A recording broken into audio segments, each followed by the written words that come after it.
What's good, everybody? It's Lopez here, host of the Gunline podcast, as well as D-Lo the Vet Bro Reacts. And today is supposed to be a reaction video, but today is an anniversary for me. And so I wasn't really feeling the mood to do a reaction video. And if you're watching, which I don't know if I'm going to put this on the podcast platform as well or not, or just leave it here on the YouTube. But if you're watching, you see that I'm sharing my screen and it shows a story, which I'm going to go ahead and read to you all. Um, Today is the day that changed my life 18 years ago. All right. By this time, 18 years ago, being that Baghdad is different, way ahead of us time wise, my day had already fucking flipped upside down. And anyway, with that said, it's I've talked about this a couple of times on the podcast before, but really haven't gone too much in depth, I don't think. And plus there's a lot of new folks here, so I figure why not just go ahead and get this out of the way, cuz this is what this platform was for, to my therapy without the therapist, as I like to call it, right? So with that said, go ahead and chill out, grab a coffee, grab a pop or whatever, and chill out with me as I tell you about a story of January 5th, 2006. So let me preface this by saying that this was my first deployment. This is the first time I had gone out to war, and I had an idea of what to expect. I couldn't wait to get into the action. That was my mentality. So, with that said, when I joined the army, I wanted to join to be in a combat MOS, um, minus infantry. And that was because my brother Ramiro, he was infantry in the army, and his guidance was, "Don't do it. You're not gonna like it. I know you. You're not gonna enjoy it." And I wanted to be a tanker, but the closest thing I could get to that was artillery. Anyway, long story short, I saw the paladin tank, civilian mind. Anywho, I'm saying all that just to let you know that while I was deployed on my first deployment, we didn't do artillery, at least not within my platoon. So my battery that I was in, or my battalion that I was in I was in Second Battalion, 77th Field Artillery, out of Fort Hood, Texas, Fourth ID, and we only had two hot guns. All right, so they already had their gun crew of who was going to be on there. I didn't make the cut to be on the gun crew because in the gun crew you're just going to have your gunner, your chief, your driver, and your number one man. That's it. So my section was already set up with their gun crew, so they went out and handled their business. They were out there on Fob Falcon, you know, sending sending biscuits downrange. On the other hand, those of us that weren't on hot gun, we were put on either PSDs or convoy security, and basically what it consisted of was that we were gonna be escorting fucking trucks from point A to point B, and then hopefully we make it back to point A. 2006 was especially hectic out there in Iraq. In Baghdad itself, we were introduced to something called EFPs. All right, they're an explosively formed projectile. What I can say about it is that it's a copper plate, and it's not just one that they put. So what they did was they would go ahead and make molds, like they would cut out concrete on the curb, all right? And then they would make like molds of styrofoam on it. Then what they would do is they will hollow it out and put an array of, like, let's say six. And what I mean by that is they would have like three canisters on top, three canisters on the bottom. All right. And they would perfectly fit it inside that mold, and they would stash it back where that concrete block was taken out of the curb. Okay. Now, with that being said, they would spray paint that bad boy, like grayish, or to match the asphalt or the concrete that it was replacing, so you couldn't see it. Um, these fuckers were really smart, yo. And now the thing was that they had also put what's called a PIR, a passive infrared. So what it is basically, how your those sensors that they had like on garages, that when you walk by it, it picks up the heat sensor and it turns on. Like those lights, the floodlights turn on and shit like that. Well, that's what it basically is. And what they did was, it's like a quarter size fucking beam that would shoot pretty much across the road. So these EFPs were normally placed in the middle of the road, facing towards the shoulder on the other side, right? So basically, you were fucked because those things, you can't outrun an EFP. All right, you can't outrun it. You cannot. And I'm just prefacing this to let you know that I'm trying to set up an idea of what happened. Now, anyways, so a couple of days before, prior to going on this mission, I've told this story a couple of times as well. Myself, Cruz, and Kowalczyk were on OP7 on Fob Union 3. And during that time, we took a fucking rocket towards us, and luckily, it missed us. It was an RPG, and somehow or another, it fucking missed the OP like by a foot, dude. And trust me, we thought we were combat veterans at that point, all right, because it was you just heard all the gunshots. So OP7, just to point a picture out, OP7 was a mosque, and on top of the mosque, facing towards Biop, which would have been facing, I guess, east, maybe. Yeah, I don't know, because the river was to our left. I don't know what fucking way we were facing. It was facing toward. I'm pretty sure it was east.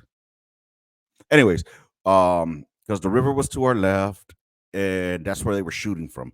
Anyway, so that's where they popped it from, and I remember boom, and all you heard after was shh, and we just got dropped.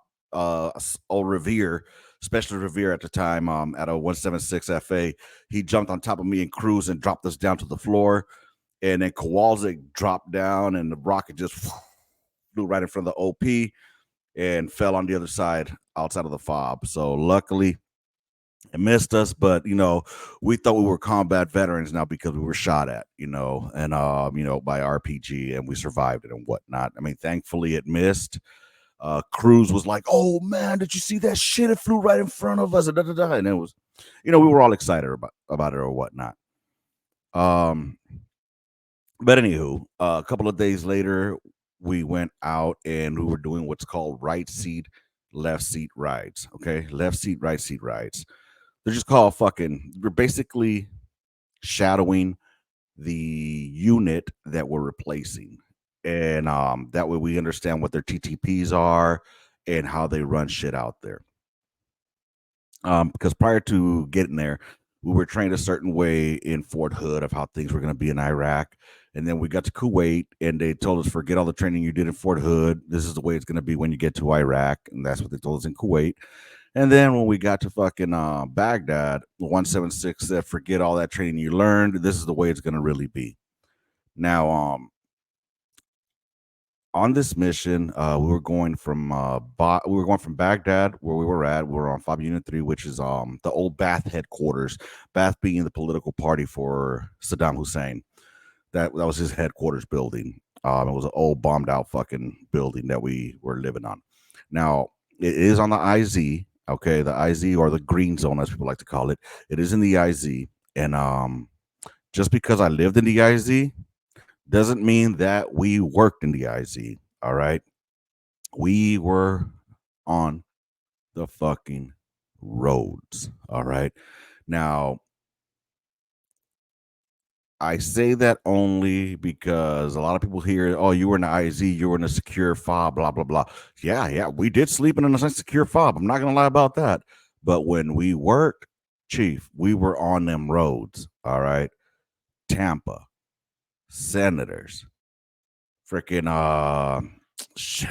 Irish, Boy, do I remember Irish. I think all of us remember Irish. Irish. Shoot. Yeah, I can't even remember Huskies. Anywho, y'all know if you know, you know. You know what I'm talking about. Oh, Route Wild. Fuck. Anywho, um, we were headed to a mission to Camp Taji. We are supposed to go to Camp Taji from Baghdad, and I was nervous as fuck. You know, I'm not gonna lie to you. I'm not gonna sit here and bullshit you and tell you I wasn't nervous. I was fucking. I'd never been out, out in the shit. Now, there's certain expectations that I had, of what I was gonna see out there, and goddamn, it was the Wild West out there in Baghdad, y'all. That's all I can say. It was the wild motherfucking West. I grew up. I was born and raised in South Central Los Angeles. All right, I did the knuckleheaded thing out there, and I seen things out there, and whatever, done things out there as well. But it didn't prepare me for what I was about to see this day. Um, So let's go ahead and jump into it, man. I'm gonna go ahead and read what I wrote because if you have me on the social medias, on Facebook, it's on the Gunline podcast, and on IG, I think it's also on the Gunline podcast. You would have seen that I dropped some notes. I was writing this yesterday, because I was thinking about it. It's been on my mind. I knew this day was coming. It's a fucked up anniversary, and it's normally a day that I try to reflect, and hopefully I've done. Well, let's just get to it. All right, so 18 years ago at this time, I was waking up on Fob Union 3, not knowing that in a few hours, my life, as well as many other soldiers' lives and two families, would be changed forever. Now, I do got to say this. There's a lot of typos that I made on there because I should have proofread it before I sent it, but I didn't. But anyways, from what I recall, it was we had 2 KIA that day and 11 wounded. All right. The events that followed have lived with me and to this date haunt me. I bullshit you not. So prior to leaving on our convoy from Baghdad to Camp Taji, we did our little huddle where we all got together, and their PL got up there and briefed the route, briefed the TTPs that we would have, and we all got prepped up. These guys only had a few more days to go before they were going home. Literally a few more days to go before they were going home. And they were really chill about this mission. And I really hate saying that, but they were really complacent about this mission. I guess it was one that they ran a lot. So, there were fools taking orders like, hey, make sure you bring me some chips from the PX and this and that. And then I remember Doc Walker, saying something about dirty Sanchez's and hot Carls. And that sticks out to me because it was the last thing I remember hearing him say. Anywho, everybody was all pumped up, motivated. And I started getting more calm and just starting to feel a little more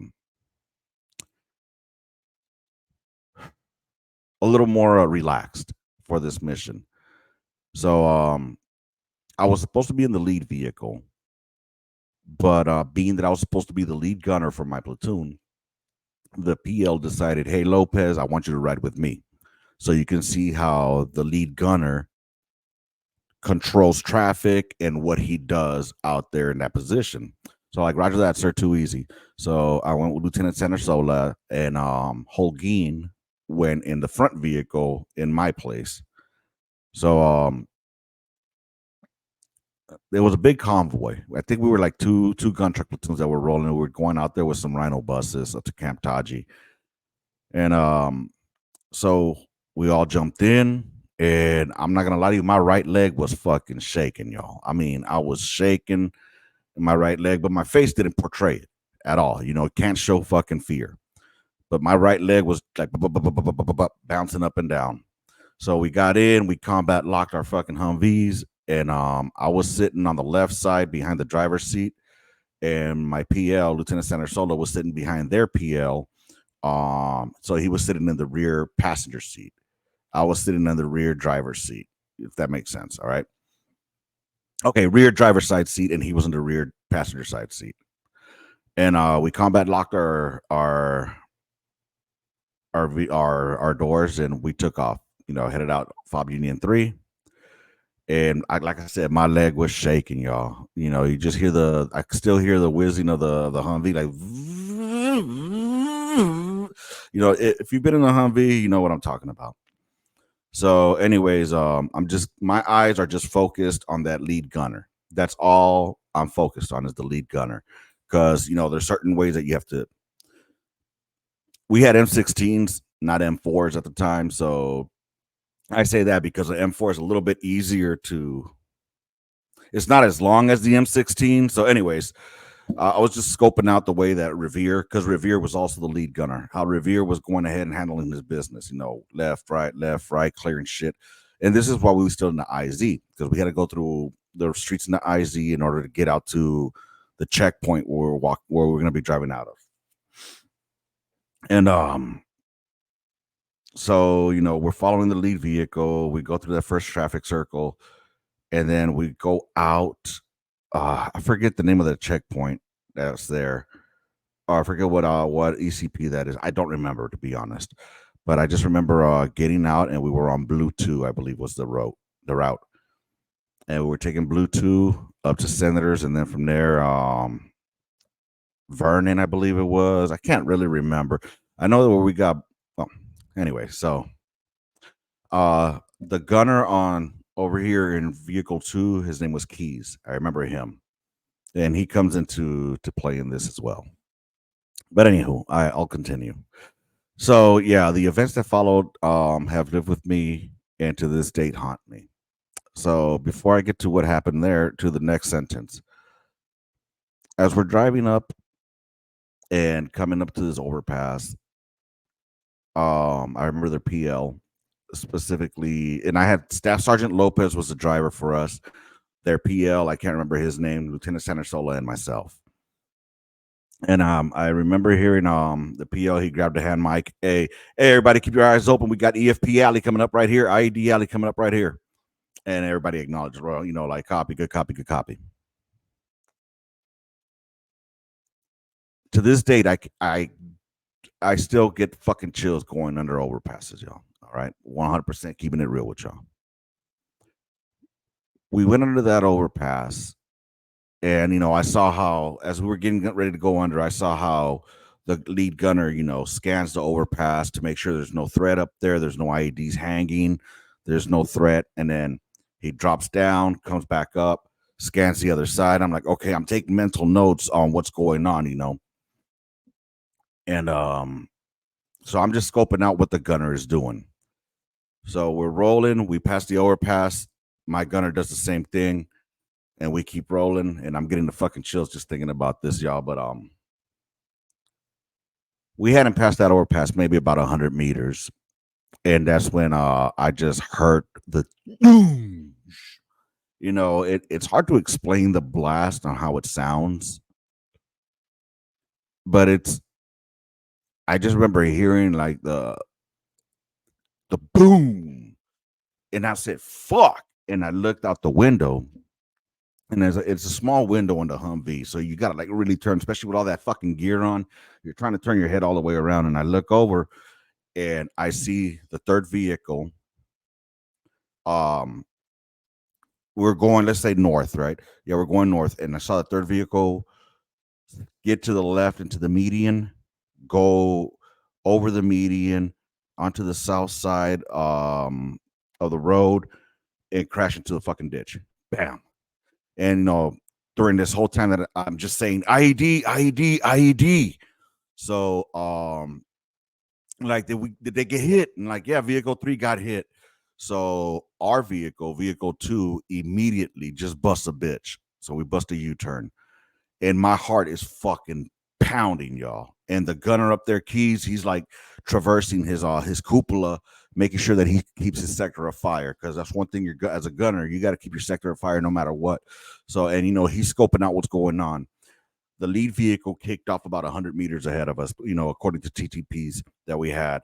And they kicked off about 100 meters, maybe 50. I don't know how far. It wasn't too far, but it was, it's far enough to where, that they're away from any secondary or immediate threat, but close enough to where, they still had our back, our support. Anywho, so we turn around real quick.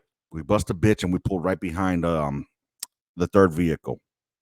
And as we pull over to the side of them, remember I told you we combat locked our fucking truck, right? So my PL, what I think he was having a hard time opening his fucking his door because he was carrying a shotgun. He didn't have an M16 or M4. He had a shotgun, and the combat lock was in the way, or his shotgun, the butt of the shotgun was in the way of the combat lock, so he couldn't unlock it. Eventually, it popped open, and they taught us 5 and 25s, before we jumped out of the vehicle. 5 and 25 means you're gonna scan 5 meters around and then 5 meters around after that, or 25 meters after that. Look, y'all, that shit went out the motherfucking window like immediately because their PL jumped out. Fucking the driver jumped out as soon as we fucking like stopped behind the other vehicle to put, we were like behind them, you know what I'm saying, like providing cover. And so then I popped my door and I jumped out with my M16, and I just remember, well, this is what pops up next on here. All right, from there I'm going back to here. So I'll back to the story. I saw Sergeant Campos jump out of the gun truck and pull Sergeant Lopez out to attempt first aid. The wound was untreatable. All right, so as I jumped out, as we turned back and got to the third vehicle that was hit, Sergeant Campos, I remember he jumped out, and I don't know if he knew at the time that he was wounded already himself as well. But he grabbed the TC, which was Sergeant Lopez, E5 type, grabbed him and pulled him out. I could see Sergeant Lopez kind of like holding his throat. All right, and they placed him on the side. So for this story, I'm going to say Sergeant Lopez E5, Sergeant Lopez E6, and then me, Private Lopez. All right. Anyways, so he laid Sergeant Lopez E5 type on the floor. Staff Sergeant Lopez, Sergeant Lopez E6 jumped out. That was his homie. You know what I'm saying? So he jumps out and he's going over there to try to help him out to see what's going on. Stuck jumps out on from the passenger side of the vehicle. The gunner, all right, the gunner, I saw him jump out off the cupola, off the top hatch, and he starts walking towards us, and like he's in tears, bro. And so he's like, I just remember him holding his arm. It was like dangling, bro, just dangling, and the blood was just gushing and gushing and gushing out of his arm. And it was a trip because they didn't have the IFAC. The IFAC was brand new RFI gear. They still had the old school snap with the tourniquet in there. So I tried to grab my tourniquet, and I finally popped it out and I put it on him and started twisting, and then a little fucking stick broke. So that shit was no good. So the PL, Lieutenant Sandersola, he saw me and he threw me his tourniquet. And that's a big no. We're not supposed to use our tourniquets on others, but this dude is fucking bleeding hard fucking core, bro. So I finally put the tourniquet on him. At the same time, I'm looking at Sergeant Lopez E5 type. The wound, there was nothing we could do. Nothing. What fucking soever we can do. Because it had it's gonna be kind of graphic, y'all, just so y'all know. It had split his throat. Like fucking ripped it open. Like split it fucking open. All right. And the blood was just gushing. It was just fucking gushing. And we started yelling for the medic, like, medic, medic. And at this time I'm putting the tourniquet. And it finally, and then he sat down. I remember the gunner, dude. His name was Vasquez or Velasquez. I can't remember which one. But like he had like soot, like just blackness from the explosion, from the blast. Like the blast got them like fucking direct hit, bro. Anyway, um, the wound was untreatable. Watching Sergeant Lopez taking his last breath as he bled out while I was trying to tourniquet the gunner who was covered in black from the blast, turning and yelling for Doc with the others to assist with the wounded. Next part was the hard part. Seeing Doc Walker take a few steps and then disappearing when the secondary went off. So, like I told you, this is all happening simultaneously. Putting the tourniquet on, calming Velasquez down, or Vasquez is like, hey, I'll remember, just it's calm down, dog. It's cool. We're okay. You're all right. You're okay. That's the training that they give us. You want to calm them down, prevent shock. And then, got to stop that bleeding. But at the same time, Sergeant Lopez is literally like 3 feet back there, 4 feet away from us. And like he's bleeding out. I hear Sergeant Lopez E6 type on top of him, like, no te vayas, no te vayas, no, and that in English means don't go, don't leave, don't go. And we start yelling, medic, medic. And I'm looking to my left up towards where the other Humvees are behind us.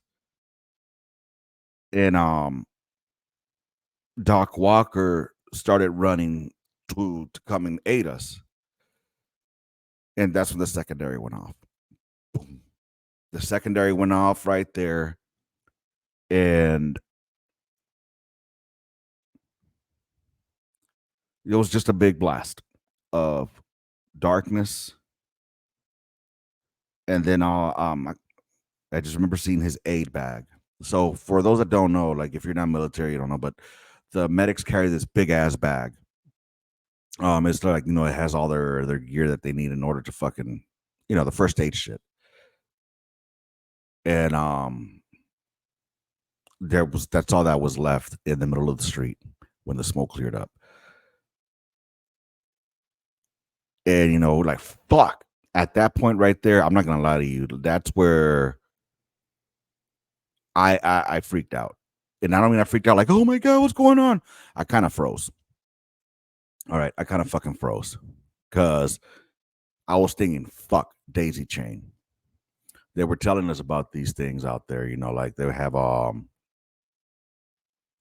the enemy, the Iraqis, the whatever insurgents, they studied us. They knew what our TTPs would be, our SOPs were. They knew how to set up secondary IEDs. So I'm thinking, fuck, what if there's one right here? We're fucking gone. We're done. But luckily, Keys, the gunner that I told you that I was with, he's looking at me. He doesn't know my name. He just knows that I'm going to be a gunner for the next vehicle. And he's like, hey, gunner, gunner. And I snapped out of it. I looked at him and he's like, relax, gain your composure, relax. And then fucking, I relaxed a little bit. I kind of got to myself. And that's when I saw the LT, and he's on the hand mic. And he's calling up the what's going on, and that's when I heard him say we got 2 KIA right now, and he's sending up the fucking the report. And I kept hearing like Lopez is gone. Now, my last name is Lopez. We had Sergeant E5 Lopez and Sergeant E6 Lopez. So when I heard Lopez is gone, for a split fucking second, y'all, as stupid as it's gonna sound, I thought he was talking about me, especially after the secondary explosion went off because it was that close. You know what I mean? So luckily I came back to normal, and the gunner Velasquez or Vasquez, I'm just gonna call him Gunner V. Gunner V, I think he sat to the side. Then I saw the driver. I can't remember his name, but he had like a cut on his head, bandaged that up, and he had a camera. He was taking pictures. I remember that he was taking pictures. And by that time, I think we had another medic that had showed up, and he was trying to help out Sergeant E5 Lopez. And again, all this has happened simultaneously, y'all. All this is happening in less than fucking 2 minutes. It's all going down like this. And the PL is calling up, and he looks around, and we're looking around, and on the overpass, there's like, the exit ramp and the entrance ramps. Well, the fucking traffic there is stopped. They're all stopped. And all the Hajis are outside their motherfucking vehicles.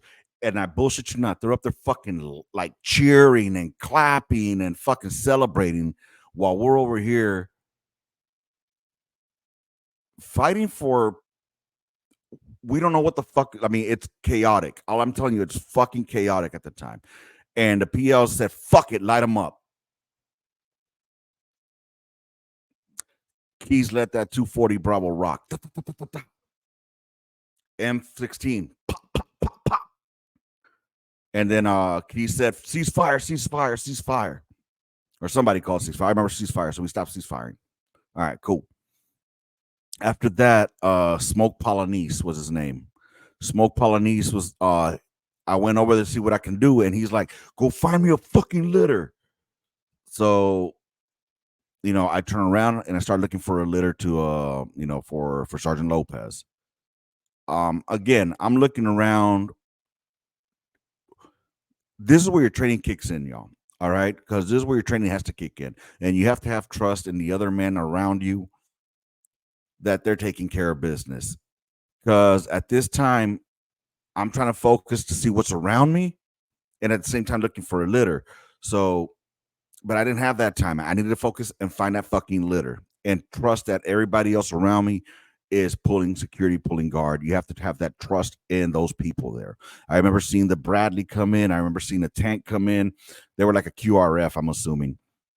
And then when I heard the bird overhead, like the Apache, I felt a lot better. But as I go and get the fucking litter, it's broken. I go to another Humvee, pull the litter off. It's inoperable. No good. When I finally find a litter that's good, I take it to Smoke Polonese. He's like, man, throw that shit away. He's already gone. And that's where I saw that, he had taken his last breath.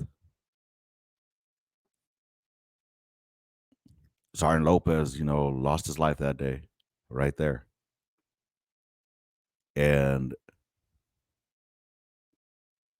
so did Doc Walker. Doc Walker's was instant. Instant. Sergeant Lopez, E5. That one, that was tough to see. And, so let's continue. So watching as Sergeant Lopez taking his last breath as he bled out while I was trying to tourniquet the gunner who was covered black from the blast, turning and yelling, Doc, okay, to assist with the wounded. Seeing Doc Walker take a few steps and then disappearing when the secondary went off, only to see his aid bag as the only thing left in the middle of the street. The yells from the gunner who was asking me to help him as he was bleeding from his left arm. It looked like a stream of river water.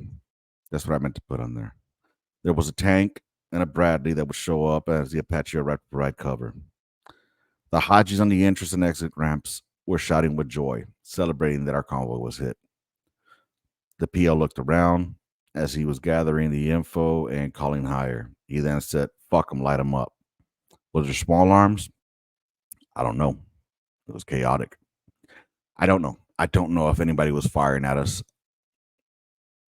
I'm assuming so, because, hey, we got the order. Let's roll. Let's fire. And once it started lighting up, I started lighting up. It is what it is. Anywho. But as the gunner started to let the 240 speak and me, the M16 follow suit, they stopped cheering and celebrating then. Yeah, they did. They stopped cheering then. I remember seeing those motherfuckers duck. I didn't give two fucks about them. I didn't. I really fucking didn't. At that point in time, they can go fuck themselves. All of them. Fuck, I wish I would have had a goddamn, I should have put in a goddamn gold tip because I had a 203. That's what I should have fucking done. Hindsight being 2020, right? They stopped cheering and celebrating. The Black Hawk came in and landed near the north side of the entrance ramp. So the Black Hawk came down, came landed, and they needed some folks to go pull security on the other side of the road, on the other side of the overpass, and so like Lopez, go with them, and I didn't have a problem. Like soldiers are soldiers, but they weren't from my unit. They weren't from 277. They were all 176 guys. So I just took off with them. You know what I'm saying? So I'm going with my M16. We go across the road, and I'm fucking shitting bricks now because the streets of Baghdad were fucking littered with rubble and fucking trash. All right. So any step you take could be your last fucking step, especially after we already had a secondary go off. Who's to say there's not a fucking another goddamn IED hidden somewhere? You know what I mean? Especially on over here on this fucking field where we're going next to this goddamn holler where the goddamn houses were. So we get there and providing security, the Birdlands, and there was this fucking hole. I remember seeing there was like this fucking hole, like a trench near where I was walking, and they had kicked out a Humvee over there to where the bird had landed. And I asked the gunner up there, like, "Hey, is there anything inside that fucking hole?" And he's like, "What?" And I'm like, "Is there anything inside that motherfucking hole?" He's like, "Nah, get over on the other side. Like, check that fucking hole." I might be a fucking PFC, but I'm not fucking stupid. You know what I'm saying? At that time, yeah, I forgot I was a PFC. I'm talking to you. Clear that shit for me. You're an E4. I get it. I respect your rank, but motherfucker, you better let me know if there's something in there or not. Anyways, he cleared it out. There was nothing in there, so I went over there by there, and I just stood my ground, just keeping an eye. And that's when I saw the litter coming with the body bag, and that's where they had Doc Walker, or what was found of Doc Walker. Again, I apologize. I'm not trying to fucking be disrespectful, but these are the realities that a lot of us had to fucking live through. All right. When I hear motherfucker, I'm not even gonna go there right now. I'm not gonna go there. So what was found of Doc Walker was placed in that body bag and taken in, and then they got the call that the bird had to leave because of imminent threat of some kind of fucking like indirect fire or some shit. So something like that was what the call came down as. And at that time I saw Sergeant Eldridge. He was a Hawaiian dude, really cool dude. And was it Eldridge or Etheridge? Etheridge? We had an Eldridge and an Etheridge. I can't remember which one he was, but it was the Hawaiian dude. Rest in peace, by the way. Um, he he grabbed me, he pulled me up. He's like, "Come on, Lopez, let's go on the other side." Like, all right, cool. So we went back over to pull security over there where Sergeant Lopez was, and Sergeant Lopez was right there, and he Sergeant Etheridge or now I gotta figure out what he was, man. Give me a second here. His name was Keith. Keith Etheridge or Keith Eldridge? Y'all gotta forgive me here, dog, because it's gonna bother me if I don't figure this one out. Keith.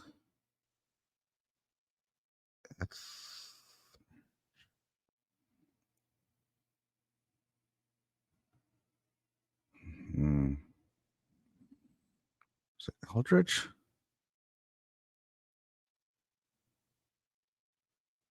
God damn it! Somebody knows. I can't remember. Somebody will correct me.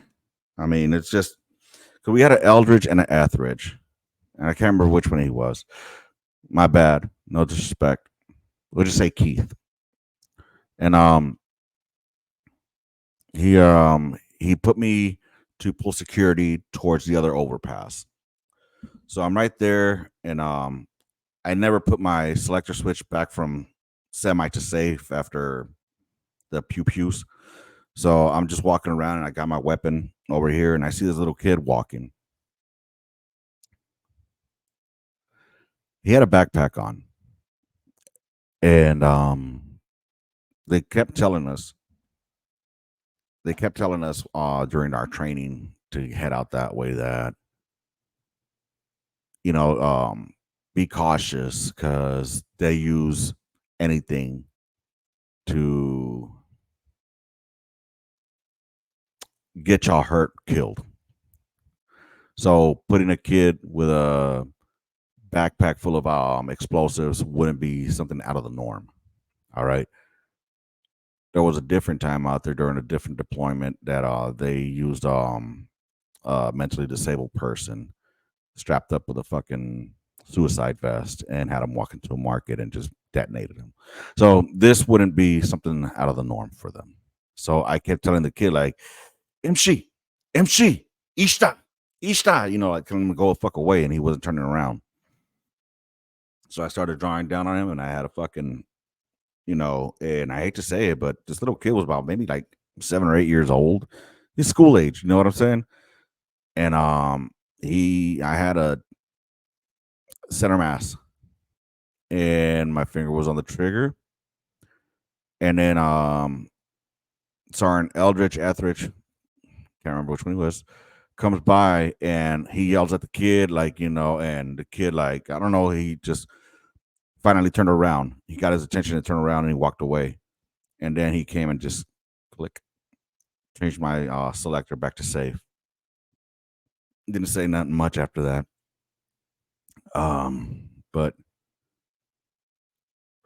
I'm happy that he did that because I don't know how many more steps before I would have popped that little kid. From there, they were like, all right, we gotta get a body bag. We grabbed the body bag, unfolded it, and we placed Sergeant Lopez inside the body bag and zipped it up. I still remember seeing him. That wound is something it was rough, y'all. It was rough.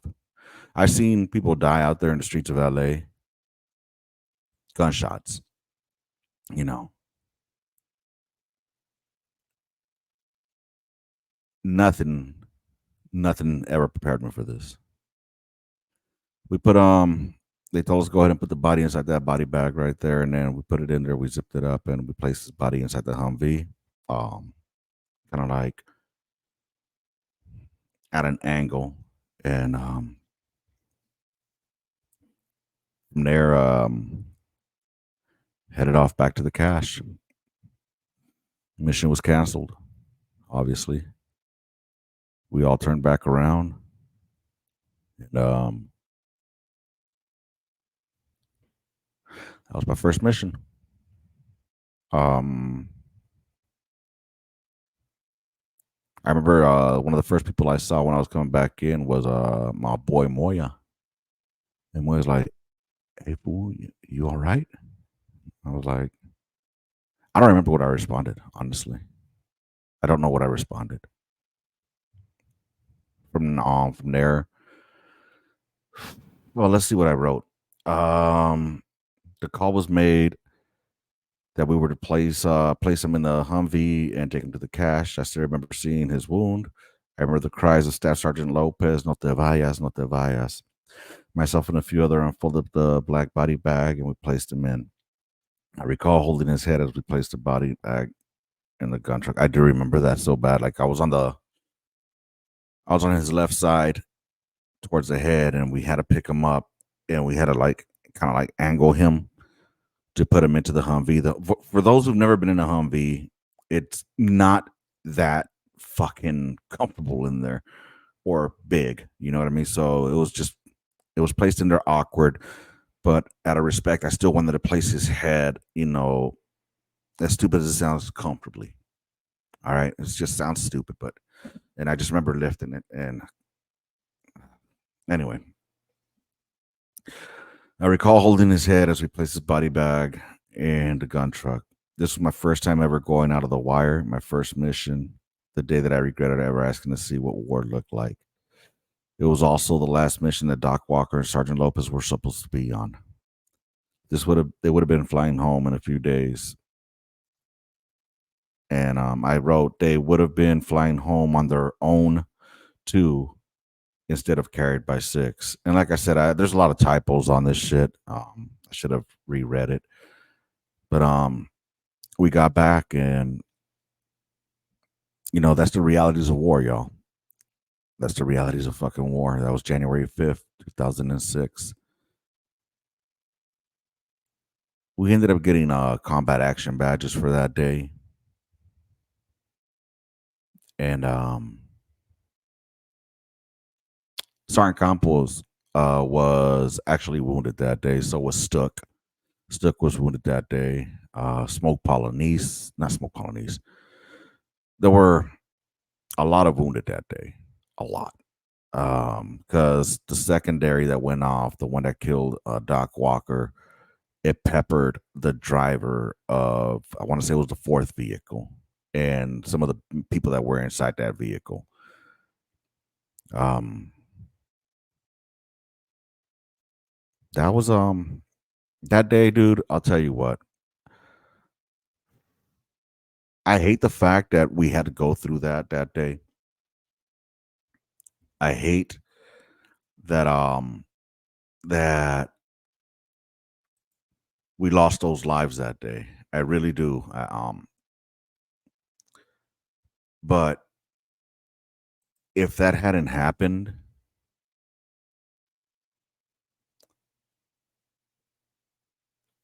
I don't know how complacent I would have been on the missions that we were on for the rest of the year.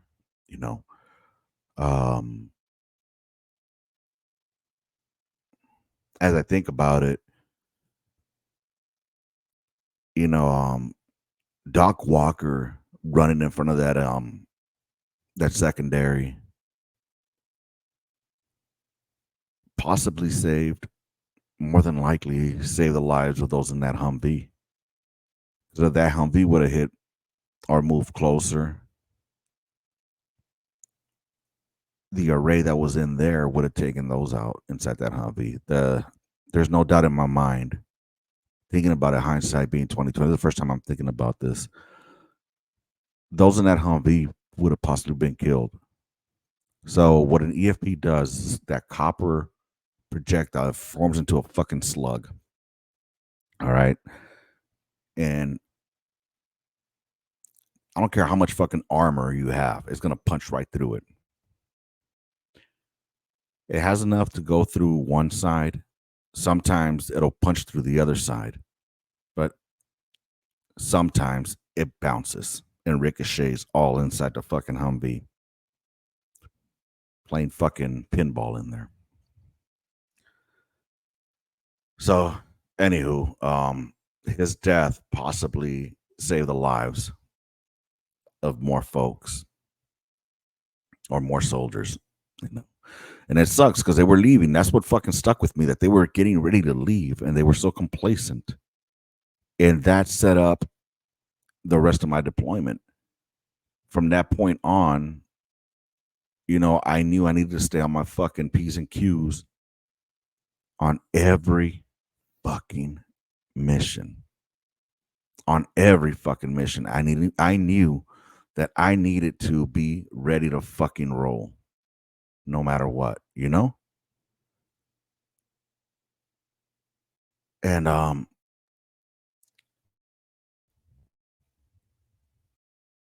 it sucks, man. It those I just think about like the families of Doc Walker and Sergeant Lopez, how they had just celebrated the New Year, they had just celebrated Christmas, and we're getting there. What plans did they already have? As soon as they got home for their block leave, what plans did they have already that were left unfulfilled now?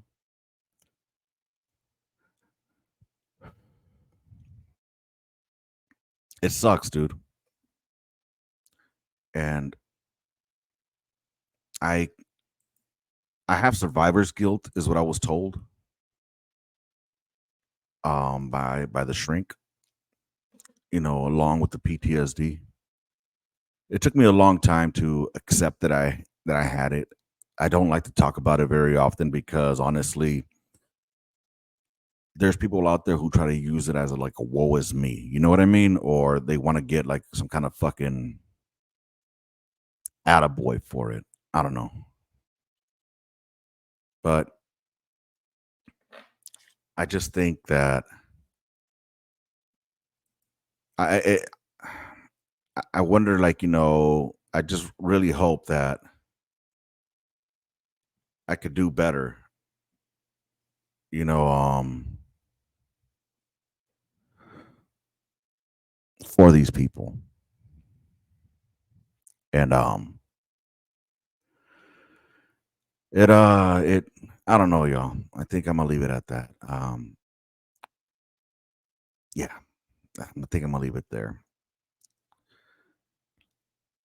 So before I go, I want to look up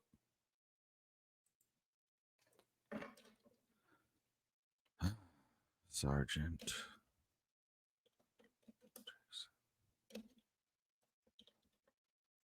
Out of respect for them, I want to go ahead and just do something real quick. All right, just bear with me here.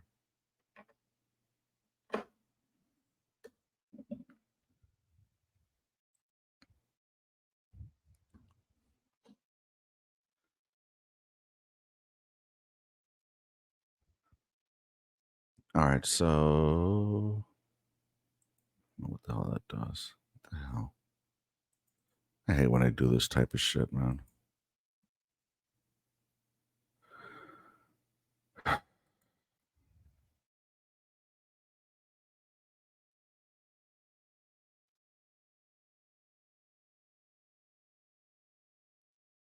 I'm trying to find, just to let y'all know, I'm just trying to find some information here.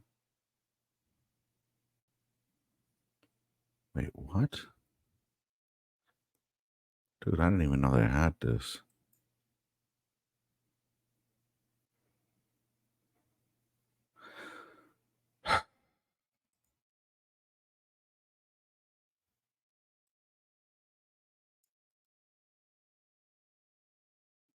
All right, so give me 1 second, y'all. Just I appreciate y'all bearing with me here. I promise I'm just trying to find something that I want to share with you all. When I went to when I was stationed at Third ID, they have they have like a tree, like a walk where you go where they have trees for all their fallen. And so I went to pay my respects there as well to Sergeant Lopez and to it's called the Warriors Walk. That's what it is. And I went there to pay my respects to Doc Walker and Sergeant Lopez. And I'm just trying to find. I just want to read their bio. You know what I mean? Out of respect for them. So, all right. So let me go ahead and share this real quick.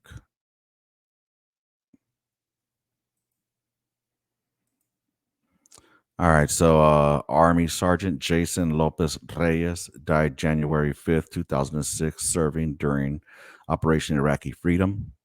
So, Sergeant Lopez was 29 of Hatillo, Puerto Rico, assigned to the 1st Battalion, 76th Field Artillery Regiment, 4th Brigade Combat Team, 3rd Infantry Division, Fort Stewart, Georgia. Killed January 5th when improvised explosive device detonated near his Humvee during convoy operations in Baghdad. Also killed was specialist Ryan Walker. So I'd like to find Sergeant. I want to go ahead and get Walker's.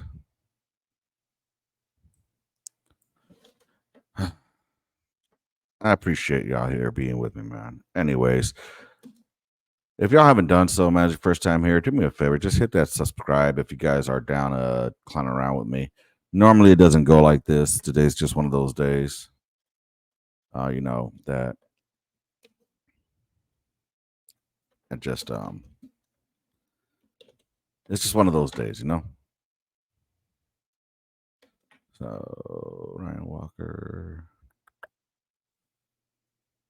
176. It's a trip. When I was getting separated from the army for my med board, um, I met one of the officers that knew him. So Anywho, he then knew Doc Walker, and because of that, he was able to assist me with the PTSD diagnosis that I didn't know that I had. Anyways, Army Specialist Ryan D. Walker, 25, Slayton, Oregon, assigned to the 1st Battalion, 76th Field Artillery Regiment, 1st Battalion, 76th Field Artillery Regiment, 4th Brigade Combat Team, 3rd Infantry Division, Fort Stewart, Georgia, killed January 5th when an improvised explosive device detonated near his Humvee during convoy operations in Baghdad. It didn't detonate near his Humvee. It detonated near him. He took the blast. The majority of the blast that the Humvee would have taken. So Doc Walker, Sergeant Reyes, rest in peace, gentlemen. Your memory will live on. And that's all I have for y'all today, y'all. With that said, man, I hope that this was I know this was normally a different one. If y'all stuck with me through the whole thing, I appreciate y'all, man. That's all I got for y'all today. I'll try to come back with like a reaction or something, maybe tomorrow, but today's just not the day for me.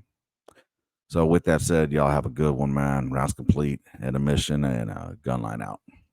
Deuces.